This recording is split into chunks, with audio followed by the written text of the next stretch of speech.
Brilliant. Thank you so much, Phil, and good morning, everyone. Welcome. As Phil said, this is not a follow-up necessarily of our previous session, so if you haven't watched that yet, don't worry. We'll start sort of from the start. We've already been introduced, so I'll just skip right to the start of our presentation today. So what it is that we want to talk about. So as Phil said, we want to very much focus today on the way we have used or not used AI in our assessments in the design and the way students are using these technologies, because we all know they're using it, right? I mean, if you ask students, are you using, ChatGPT or any other things, the majority of them say yes. So what we first wanted to find out before we actually started making changes is we did two things. I'll discuss the first research first, and then also a different type of approach we used, which Steph will also talk about later. So the first part of the project was exploring whether the AI technologies can really aid to the learning journey of students, and not just in their teaching and learning, as well as in their assessment. So for this, we conducted a UK-wide survey where we asked students how they perceive the tools, how important they think they are for their future careers, as well as are they aware of the policies within their institutions, as many universities now do have rules and regulations or policies and guidance around the use of AI in teaching and learning and assessments. So the results of the survey, we'll just give you a snapshot. If you want to read more about the results, they are published in a Frontiers paper in December or November last year. So you can read the entire paper then, all the details, because we not just did a survey, we also did focus groups. But just for today's presentation, we're just giving you a few of the key highlights. We had a very big sample, 453 students, split mainly across 2 UK universities, where co-authors from the paper were mainly psychology and sports science students, and those were the students we are teaching. So, that's where our sample came from.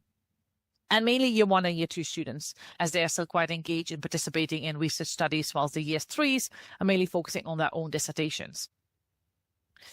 We thought it was very important to check actually whether students heard of AI tools or whether they were using them. And we saw that the majority actually said yes. So almost all had heard of AI tools, and only a very small portion hadn't. And this also came later on in the focus groups, that when we discussed further what that meant is that all of the people in the focus group have heard of them, and all of them had used something. Some people were a bit confused of what the word AI tools meant. So there is some clarification needed there as well for students. What is an AI tool or what is it not?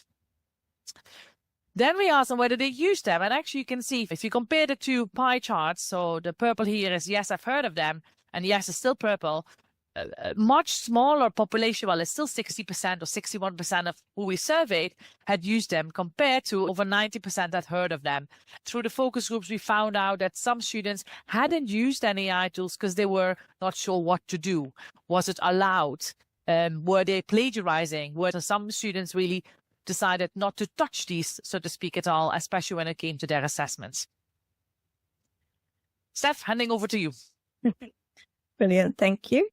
So in the survey itself, we also had some open-ended questions just so we could understand the data a little bit more before we actually conducted the focus groups.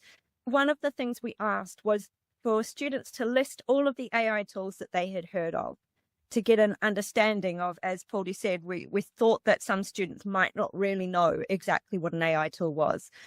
This survey was conducted right when ChatGPT was exploding in the media. So unsurprisingly, the most common response by a mile was ChatGPT. But you can see that some students also had heard of other similar tools like Claude and Bard. And we found as well that actually, although some students said they really weren't sure what an AI tool meant, others were aware that things like social media tools and apps, so Snapchat and that kind of thing, use elements of AI. They knew that Siri and Alexa use elements of AI, and some of them were also aware that other tools within software they might be using, like Grammarly as well, are included in this kind of group of tools. So what we then asked the students was, if you've used an AI tool before, how are you using it? Now, we've grouped them for the slides because it makes it easier to understand.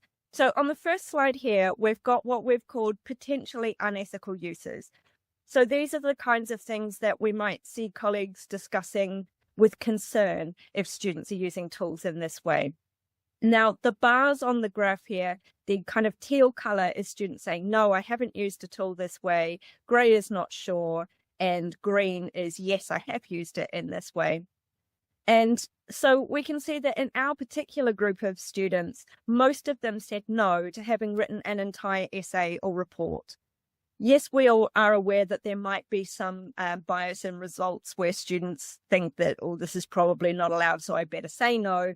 Following up with the focus groups, we did find that students were saying, no, I really haven't used it in that way. And actually, a lot of these uses that we think might be potentially problematic don't seem to be the way that students are using these tools. Thank you. The one right at the bottom here, paraphrasing text. This is what more of our students said that, yes, they were using.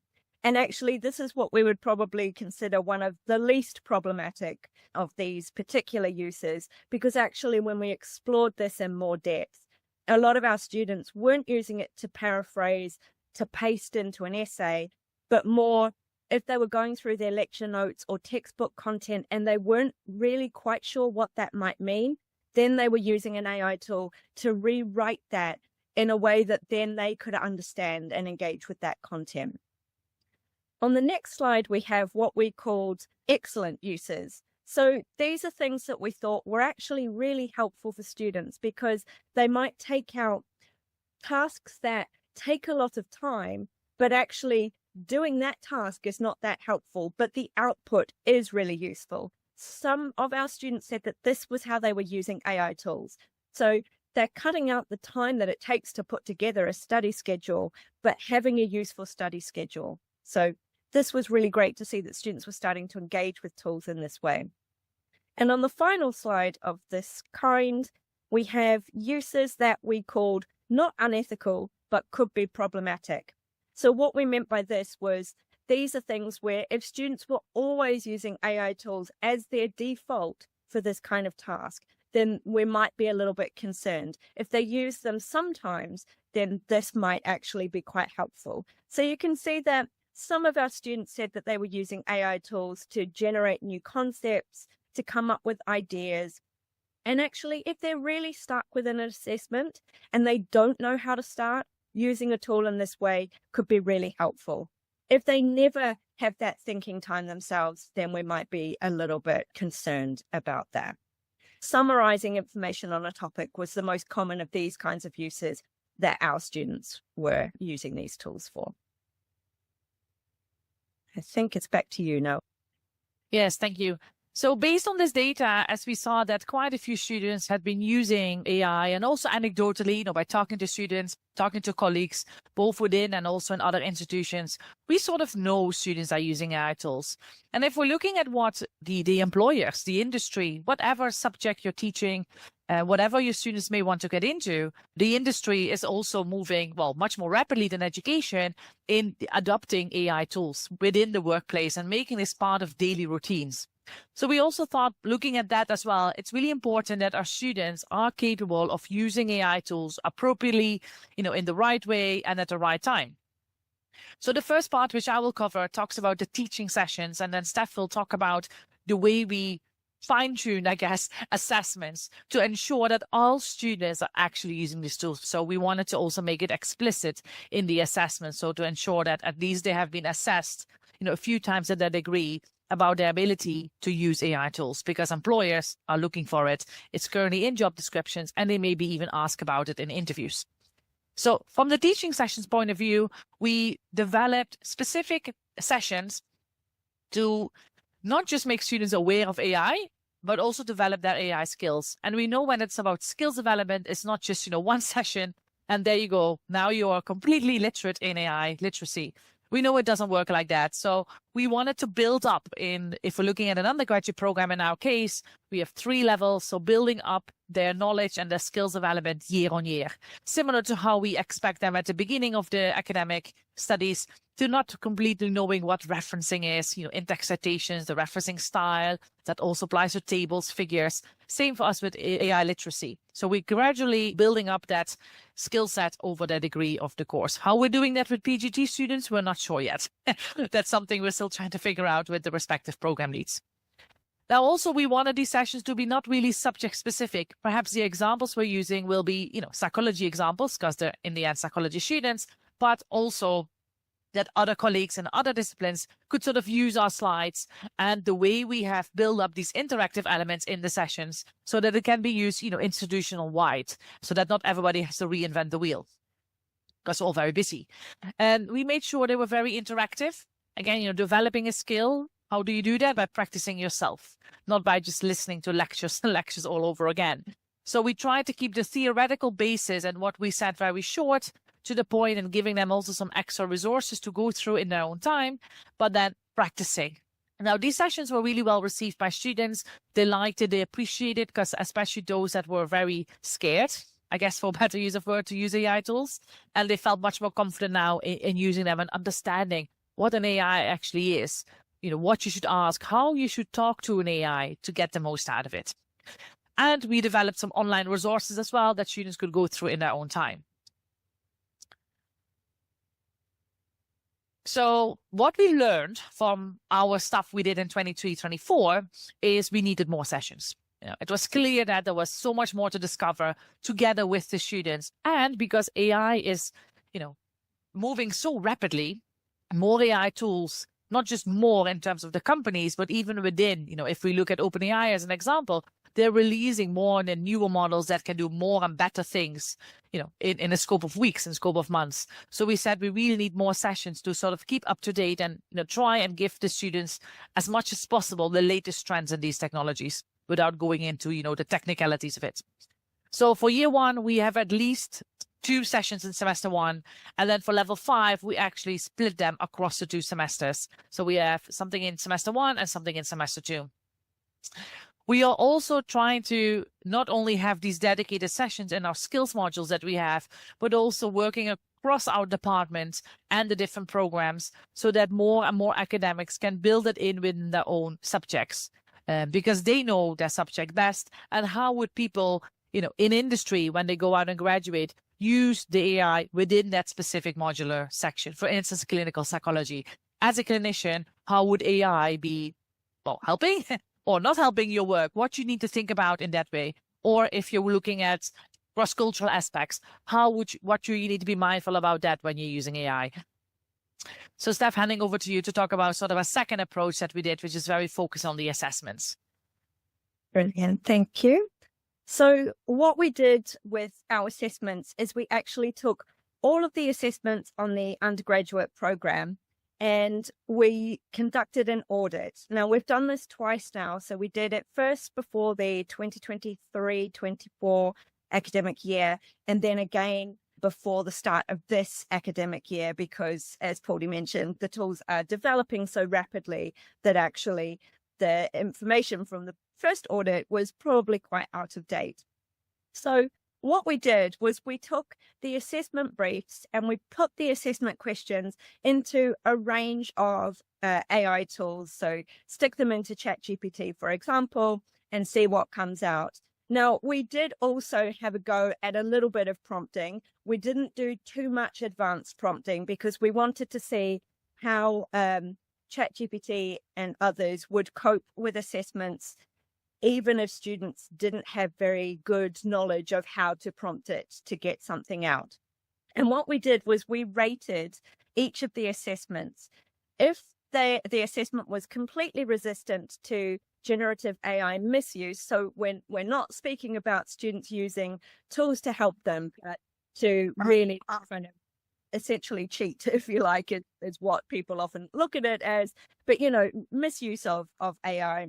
If it was completely resistant, it was green. Now, understandably, closed book on-campus exams tended to come out green, but there were some other examples as well, particularly in the first year.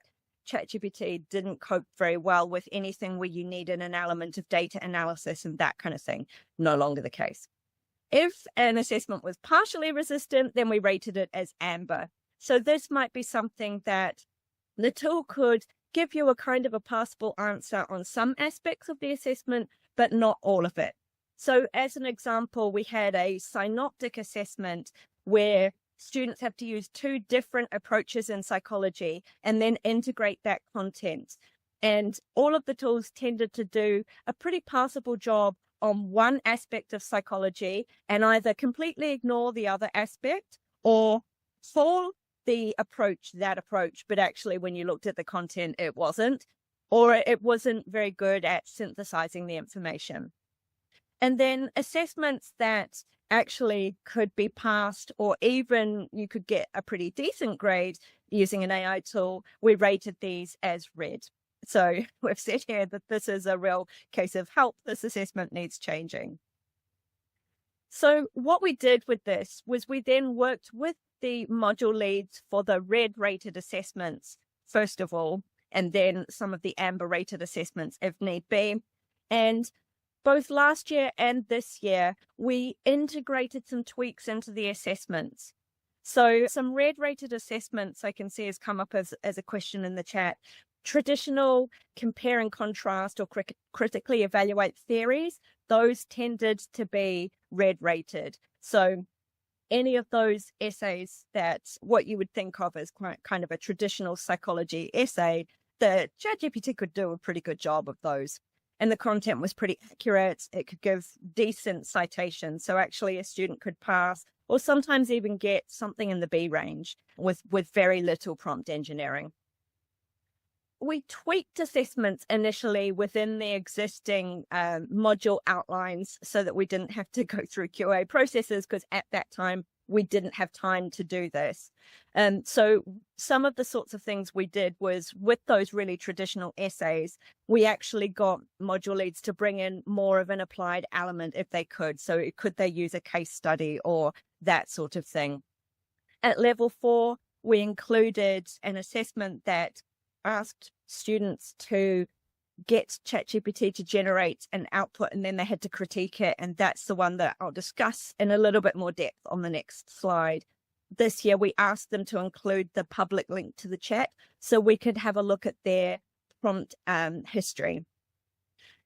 We also have students this year using AI tools to help them with their CV, cover letter, and with mock interviews as well. So they have to come along and give a mock interview, and they are now allowed, should they so wish, to help that, generate questions for them to practice and help them design elements of how they might pitch themselves and that sort of thing.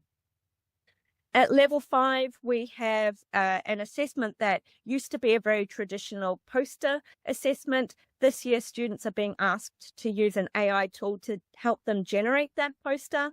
And then as part of the poster, they have to include a reflection on how they found that process. Were there things that they found more or less difficult? Were there things that they found the tool was more or less helpful with? That sort of thing. So we want them thinking about the process and helping them to learn and show how they've learned through this.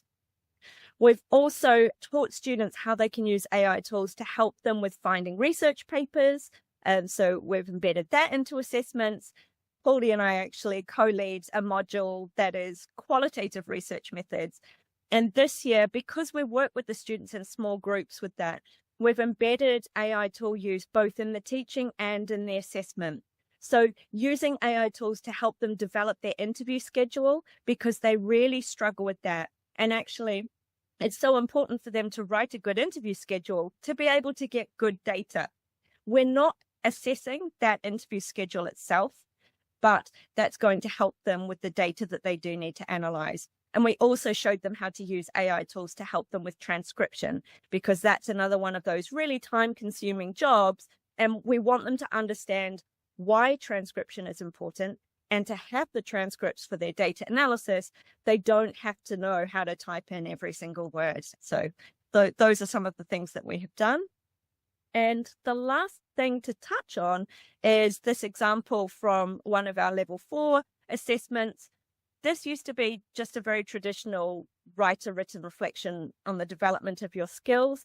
And last year and this year, we have included this element where we've asked students to take one of the skills that they are reflecting on, ask an AI tool to generate a paragraph, and then we want them to critique that paragraph. We ask them to use comments and track changes, because these are some of the skills that we teach them in the module, because they're important for them for doing things like working on a manuscript as part of a research team or as part of a group in a workplace setting. You need to know how to do those.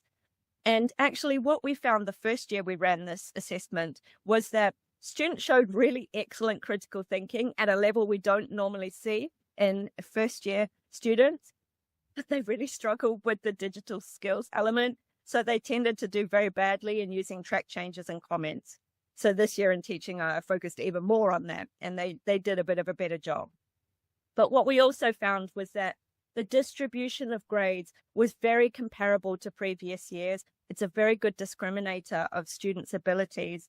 And they really actually engaged well with this task because it was something a little bit different. So on the next slide, we've just got a sort of a roadmap of how this assessment itself has evolved as we have evolved the teaching of the digital and AI literacy and how we've embedded it more into the assessment. So as I said, it used to be a 1,000-word written reflection on skills development.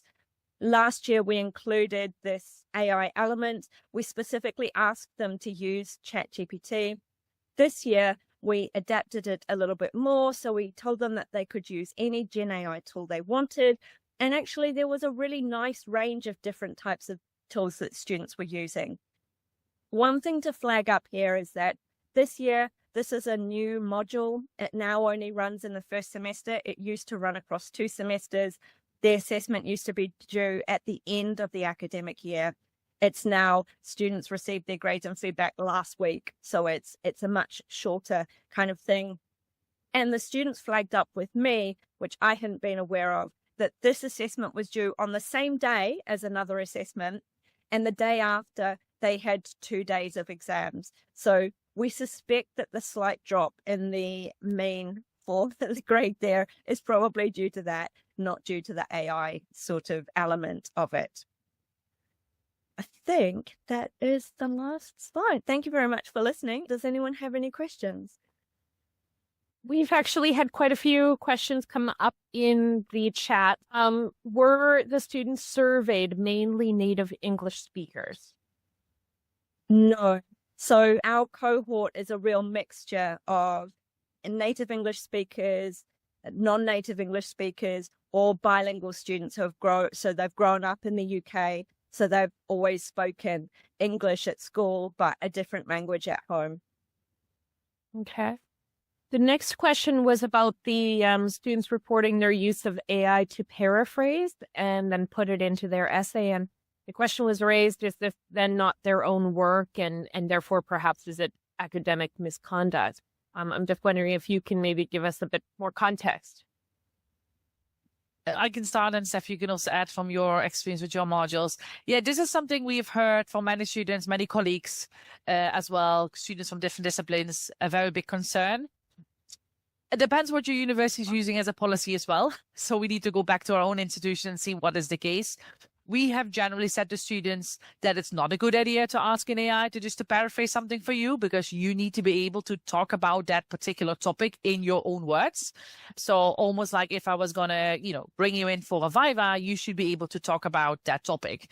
So that's something that we have been trying to push, but it's very difficult to prove whether a student has done that or not, right? So there's a bit of a chicken and egg situation, I think, as well. I don't know, Steph, if you want to add something from your experience. Yeah, I think actually, interestingly, when speaking with students as well, a lot of them have said they don't want to use AI tools to help them paraphrase, to put into an assessment, partly because they're not 100% sure where the line is for academic misconduct, but also partly because they don't want to become over-reliant on tools. They want to make sure that they understand. So actually, they are using it more to help them understand content outside of an assessment. If a marker is concerned that all of an assessment, particularly something like a dissertation, has been written with an AI tool, then you can actually request that the student attend a Viva. We've mainly seen for master's dissertations, students being asked to give a Viva to sort of demonstrate their understanding of the topic. And just to add to that, I think, Steph, is a good point, because one of the other things we have done maybe to mitigate it, looking at the other side of things, is that for example, in our year one, they only used to have one presentation, which was a job interview, where they were not allowed to bring in anything, just themselves, like when we go for a job interview.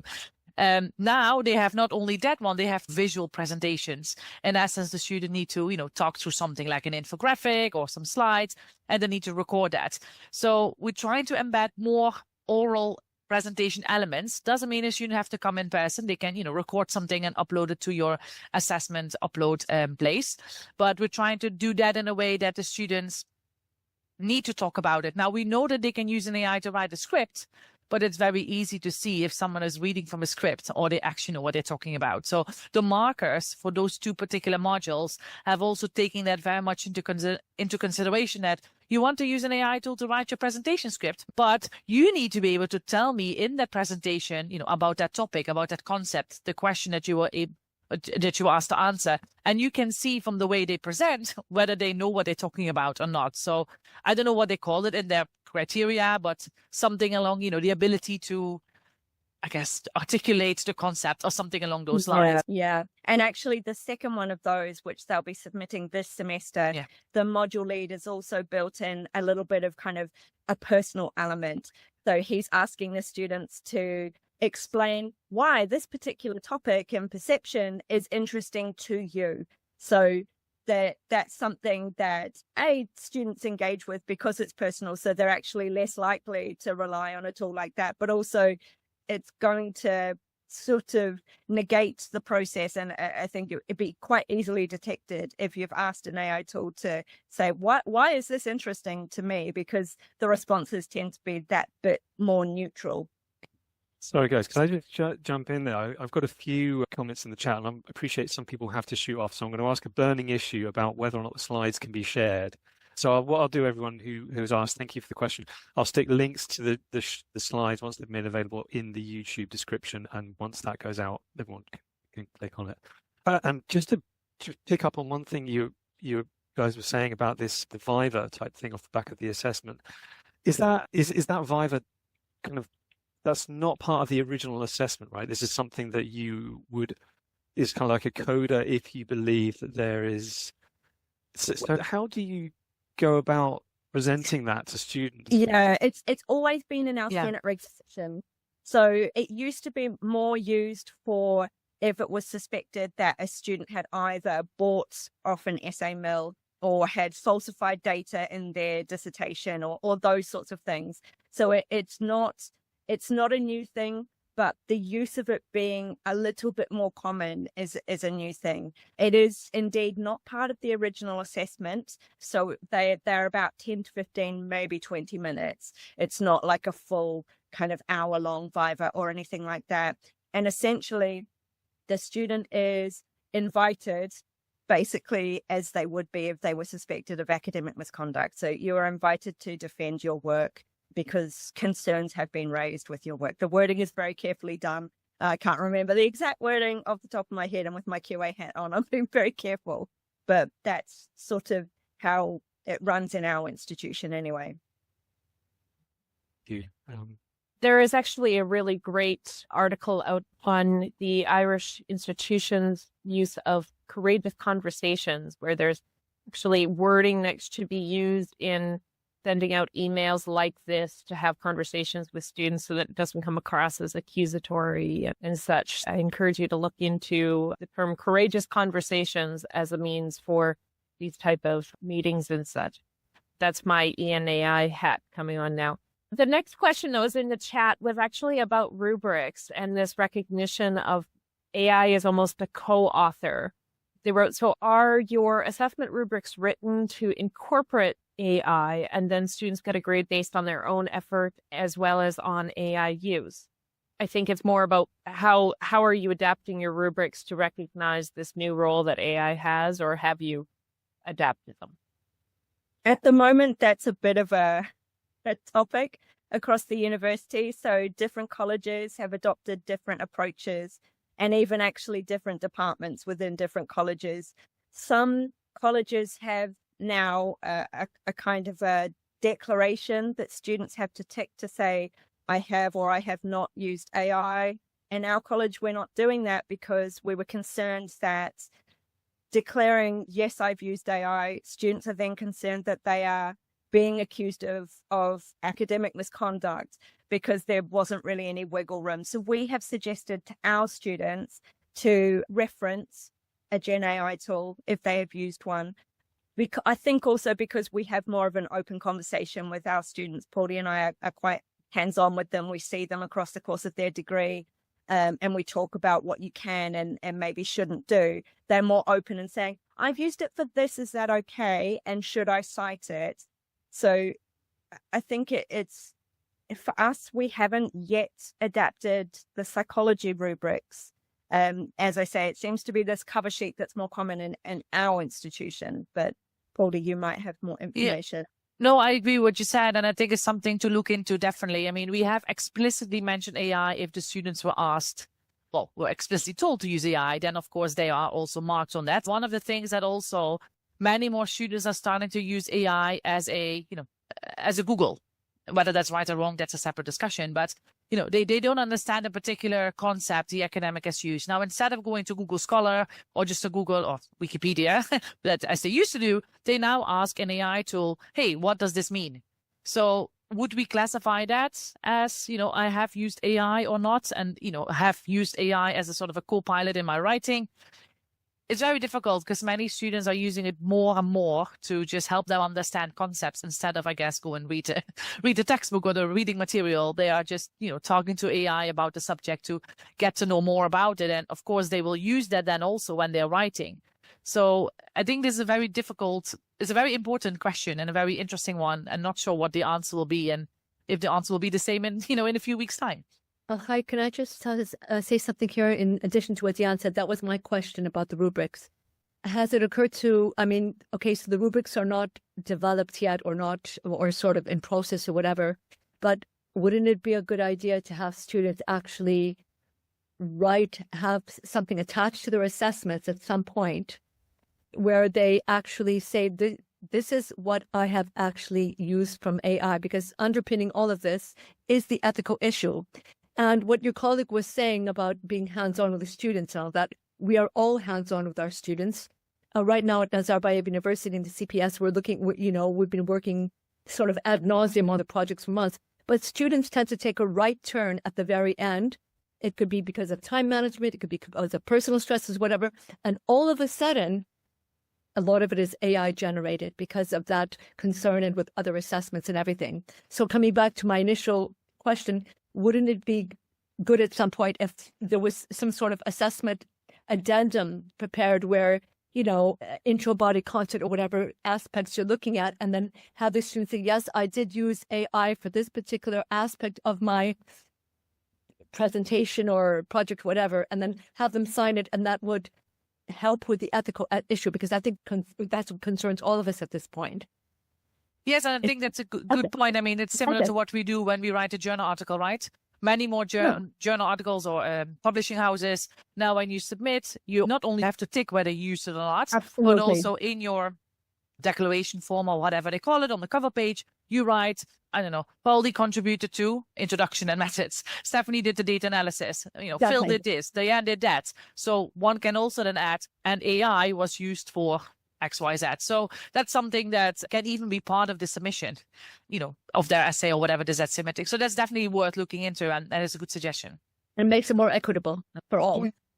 I think that's something we're trying to work out the best wording, because as you say, getting students to explain what they have and haven't used it for is a really good idea.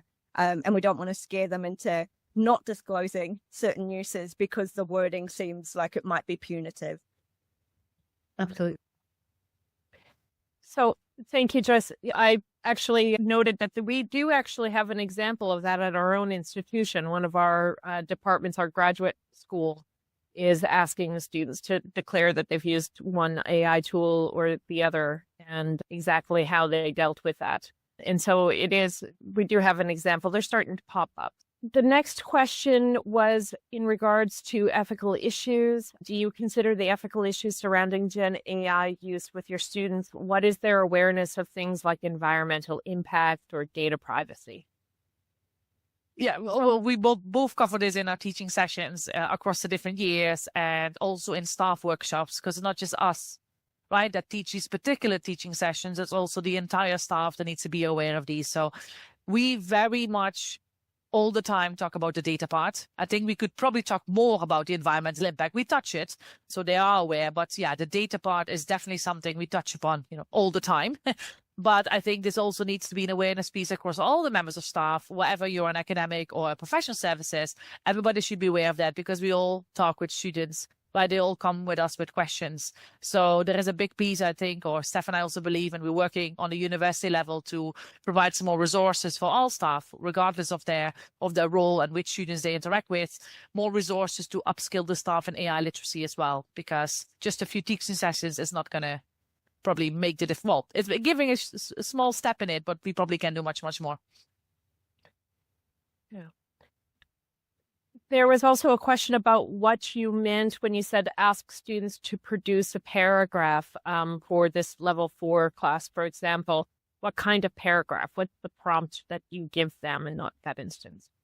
So that's one of the reasons actually that we ask them to include the link to their prompt history, because we don't give them specific instructions on exactly what to prompt for a reason. We ask them to use a generative AI tool to produce a paragraph on a skill of your choice. And then in the teaching sessions, I talk the students through this, and they say, oh, well, what sort of prompt should I use? And so I say, okay, so one of the reasons that we're asking you to do this is to get you to critique an output. So what's going to give you the most scope to critique? If you get a good or a not so good paragraph, and they go, oh yeah, not so good paragraph, how might we do this? And that helps to talk about what good and bad prompt engineering is. And so a lot of them use quite a vague prompt so that they have more space for critiquing, but it helps to really get them thinking about the mechanics of how the tools work and what you can do to get things out of them, if that makes sense. Could you give an example of the prompt that you mean? I'm not quite. So, for example, some of the students use something as simple as write 500 words about time management. So we would probably never use that as the prompt that we want to get a really good paragraph out of, but it gives them something that they can then critique, but it's asking the Gen AI tool to do something in quite a vague and a simple way. And have you got a criteria then for marking that? So we don't mark their prompt. What we want them to do is to demonstrate the use of track changes and comments, because that's a skill we're trying to get them to learn, and the critical thinking. So we have sections on the marking rubric that cover each of those in turn, and not one that specifically marks them for how good or bad their prompt is. But the critical thinking ones engage with Gen AI thinking. Yes. Okay, thank you. Thank you. So the next question that was in the chat was, how do you ensure equity in access to Gen AI tools? Do you provide access to licensed tools? This is a growing social justice issue. This question, the short answer is no. As in, our institution has not provided a license for a paid subscription to whatever tool you may want to use. So what we do is we go over as many as possible free, semi-reliable, because you never know sometimes where the data is coming from. So we show them a variety of different free AI tools that they can use, that they can even use their student email for. So they don't have to use a private email, because some students may not want to do that. And not just text-based ones like ChatGPT, Gemini, Claude. We also talk about image creators, DALL-E. I mean, there's so many out there now. We also talk about infographic posters if they have to create some presentation style stuff like Gamma or Canva. We even tell students, tell us which ones are you using, because we know some students are, almost experts in AI tools. They're using it all the time. So we're also trying to engage from the student population. Which ones are you using and why? Why if you choose this over another? And then we're trying to disseminate it again to our own cohorts after doing some research on those tools to see what do they mean? Why should you use them over other tools? So at the moment, it's all free, unfortunately. We haven't given them any paid. We do tell them what the paid subscription sometimes may offer more or what else you can do. but we tell them we don't require you to use any of the paid tools for your assessments. So it's up to them if they want to use that. And our institution does have built into the network Copilot. And we do explain to them as well that our institution's use of Copilot is a closed system. So stuff they put there is not going to be made available more widely. So that helps them to understand the data protection issues and that sort of thing. But I think the parity is really important, particularly, our students are 90% of our students have at least one widening participation marker. Most of them cannot afford free tools, so we never, ever require them to use them. Are there any concerns about using ChatGPT at your university? At Leeds, ChatGPT is strongly discouraged, and we encourage use of Microsoft Copilot. So it's fair to say that that's pretty consistent with yours as well? Yeah, we don't sort of actively discourage against any particular tools if students want to use them, but we try and make them really aware of what the disadvantages might be of some over the other. And also, like Leeds, Copilot is the one that we have that students can use without the same data protection issues. If I may ask, how do you stay on top of the changes in data privacy agreements and such of these different tools, and how do you try to make sure that that material is up to date and relevant? That's a good question. Yeah, by reading and subscribing to AI newsletters, by talking to other AI experts in the field. I mean, it's what we do to keep up with our own subjects. You also need to read, go to conferences, talk to other people. So it's now probably not just your own subject, but also AI. So it's almost like being an expert in two subjects. And Right. we have a lot of internal channels as such, working groups, not official formal committees, but special interest groups where people share what they've been doing. So there are some not official champions across the university, but there are certain members of staff who have used AI tools much, much more, are almost like on top of the game. And those are then identified as, pillars to go to. So we are, two of the ones in our college that people often come to us because we're using it, day in, day out. We do actually research on them. And in other colleges, there may be other people as well. So these have been highlighted, and there is lots of different sessions in CPD as well for staff to, talk to these people, give them that time to discuss and what they can do in their own modules and in their own assessments for not only to help the students, but also to help themselves.